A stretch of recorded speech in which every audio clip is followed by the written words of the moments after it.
कहना पड़ा भैया। दूल्हा दारू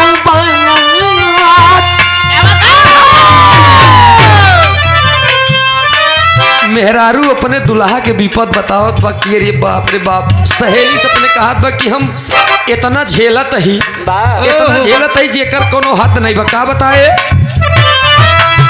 दुल्हा दारू बाज घर में करई नौटंकी,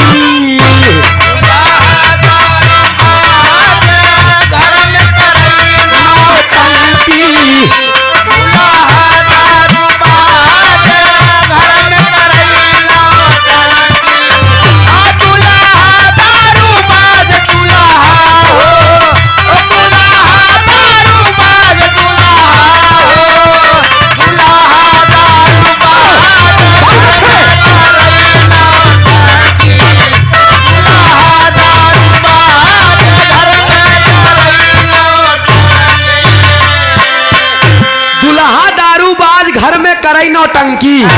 बेचारा दुल्हा रोज पी के आवे। दुल्हन बताओ कि सहेली का करिए दीदिया, इतना पिया था कि आवत तो ओकर चाल ओल को समझे में नहीं आवत। बतावत अपने सहेली का बताए?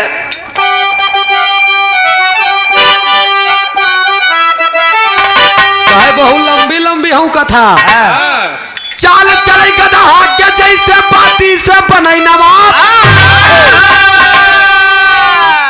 झूम बराबर झूम शराबी, गावे पी के शराब खराब भाई जिंदगी,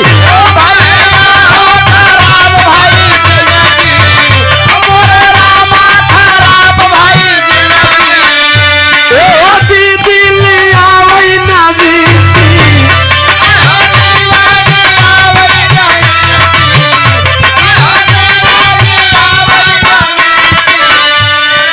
खर्चा के मां झूठा दांत निपोरे। पैसा मांगी थी कि सैया इतना पिए था, कौनो दिक्कत नहीं, पिया हमारे मनाए मनबिया ना, लेकिन कम से कम कुछ खर्चा दे दे, हमारा खर्चा बता तो खिस दान नहीं है, कौनो दिक्कत नहीं। चला लई आई दे झूठा ही वादा करी खर्चा के मां झूठा दांत सोई फैलाई रतिया भरे झका झो फेरा लिहली हमसा लागल प्रीत के डोरे। ए प्यारा बात अंदाज प्यारा बात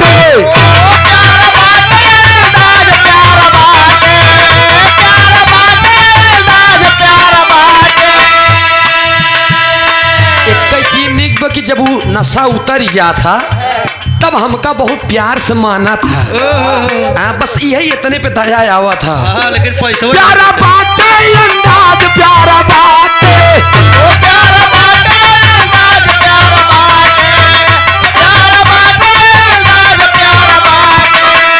प्यारा बात अंदाज घर में करई नौटंकी।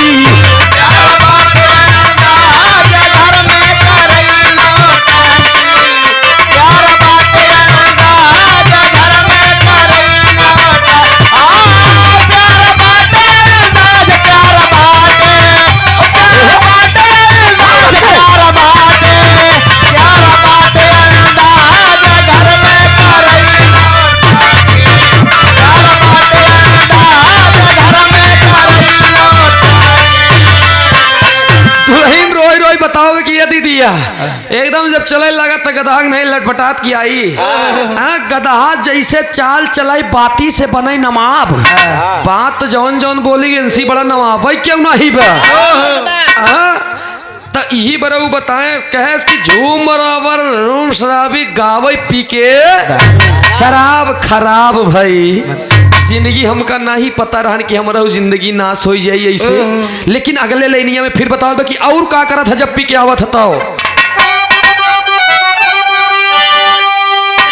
जूता पहन बिस्तर पे सोवे आई तो इसे जब पट्टे जौन पहने रही इसे लंबा लंबा लेट जे चाहे जूता में गोबरा ही लाग रहा है। ऐसी मतलब नहीं हो, लेकिन पिए रही अगर तब पी के उठा ही मान तुरंत बिस्तर पे लेट जी ही बड़े कहा था का जूता पहन बिस्तर पे लेटे गर्मी हो या सर्दी, अरे घर में रोवे दुल्हन बेचारी समझई ना बेदर्दी हरदी भाई देहिया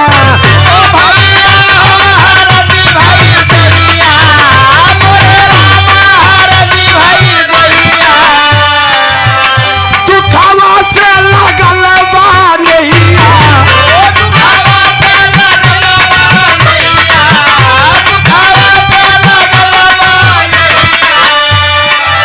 बाप रे बाप नाही शरमा इज्जत घोर के पीगा शर्मात नहीं चाहे जितना कहीं नात रिश्तेदार सब कहीं डायन लेकिन आखिर लाल लाल कर रहे।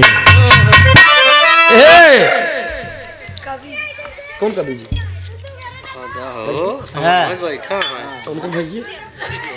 अच्छा ये बिरहा के जवाज कवि हमारे कवि जी श्री अमलेंदु आवारा जी।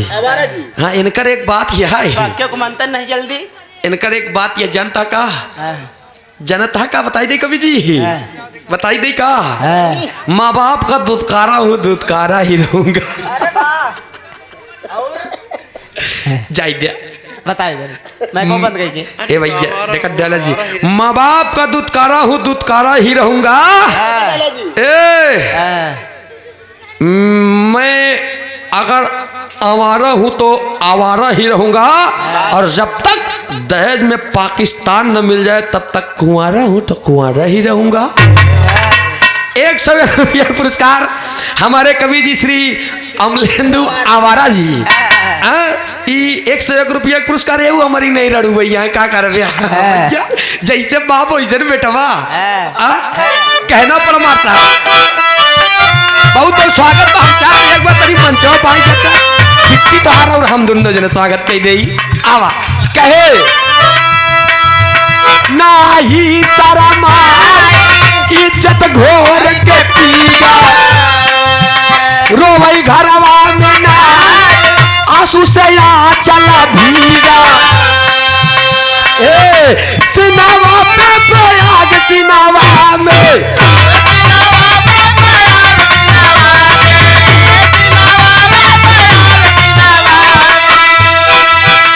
सिनावा में प्रयाग घर में कराई नौटंकी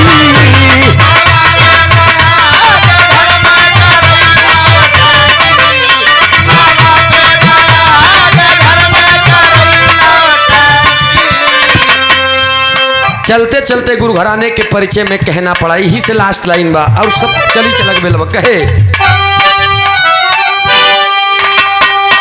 भुल्लू रामधार हैदर गुरुवर राजा